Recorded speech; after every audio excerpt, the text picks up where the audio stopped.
It's a very basic question because we can go, laundry list of the nasty, crazy things he's done. But very simply, was he a very smart guy? Like as far as like anyone who around him was like, oh, he's really smart. That guy knows what he's doing. Yeah. As far as just basic IQ and basic, education. Well, you've had a mix of responses, right? Since he became infamous, of people being like, yeah, he was really smart, and then other people being like, no, he was just a schmoozer and charismatic, and that was it. And he just bamboozled people. And I think the latter is sort of people trying to go back and rewrite history to an extent. I think he was very good at obviously he graduated from high school really young, but I think his real, knack for stuff had to do with his, financial abilities. Let me just put it to you this way. You're not going to get away for this long if you're not smart, or even there's a better word for it. Cunning, not cunning. It's conniving, where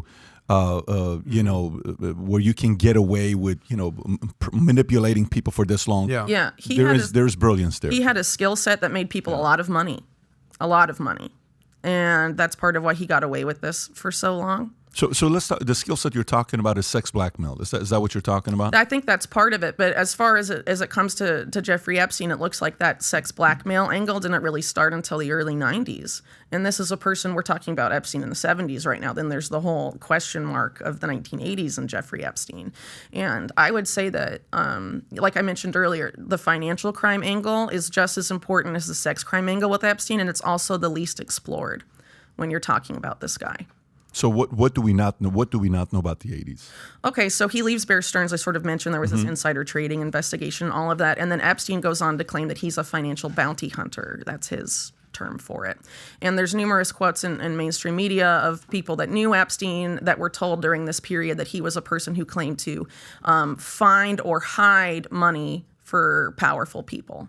So he's either finding money that was looted, or he's helping people hide looted money. So right there, you know that he's involved in some sort of financial gray area and that he has a very good working knowledge of the offshore banking system. I mean, that we can deduce from that, right? I think that's pretty...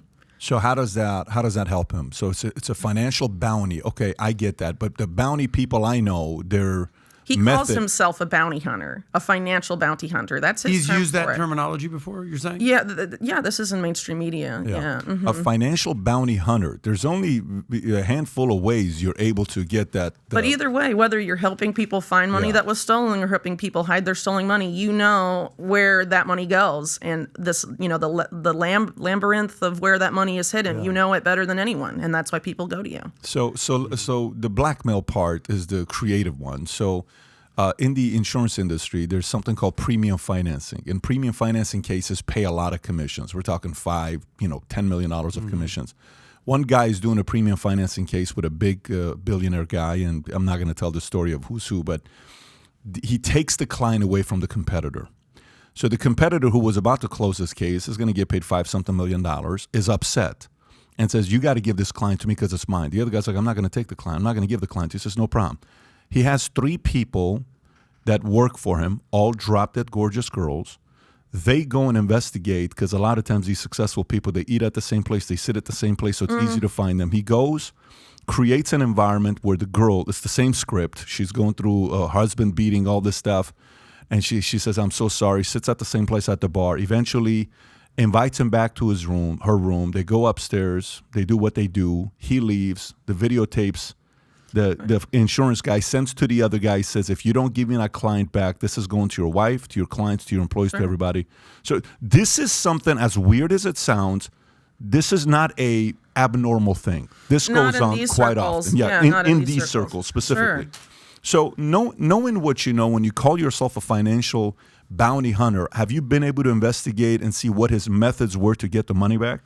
Unfortunately, it's super murky. There's very little we do know, but from what we do know, it is pretty interesting. So it seems like Epstein during this period had some sort of a relationship with a bank known as Bank of Credit and Commerce International, BCCI. According to the BCCI report, which is a U.S. Senate report, BCCI was involved in sex trafficking of minors. Apparently for VIPs and other people, whatever that means, I don't know, but some of them were prepubescent. And this is coming straight from the Senate report, right? Very underexplored aspect of this case. The more you look at BCCI, it seems like, it was nominally a bank, a development bank, but really it's to me, sort of more like a private intelligence apparatus, sort of masquerading as a bank. A lot of intelligence involvement from the beginning, apparently Pakistani intelligence, but there was also, reports in Newsweek going decades back, of course, because BCCI imploded in 1991, saying that the CIA had some sort of role in creating BCCI and was very involved in money laundering and all other sorts of stuff, this particular bank. And Stephen Hoffenberg, who was a mentor to Jeffrey Epstein at some point, later in the 1980s, has said that Jeffrey Epstein had a relationship with this bank. And we know from people like Vicky Ward, for example, that during this financial bounty hunter phase, one of Epstein's main clients was Adnan Khashoggi, the arms dealer, who had a relationship with many intelligence agencies. Khashoggi, as in Jamal Khashoggi, the journalist? They're related. Wow. Yeah. Mm-hmm. Crazy how this web of I mean, it's very nuts. Yeah. But I don't know if I necessarily, am qualified to talk about the Jamal Khashoggi case. But just these names that keep popping up. Yeah. Bill Barr, what does he have to do with this? Khashoggi journalist. Yeah. Clinton, Trump, this, well, Epstein, the MI6. intelligence thing being confirmed from someone like Alex Acosta. He was told Epstein belonged to intelligence, and you're talking about all these names. They have all these different intelligence affiliations. It starts to become clear there's something much deeper to the Epstein case that, mainstream media isn't interested in touching at all. So if you like this clip and you want to watch another one, click right here. And if you want to watch the entire podcast, click right here.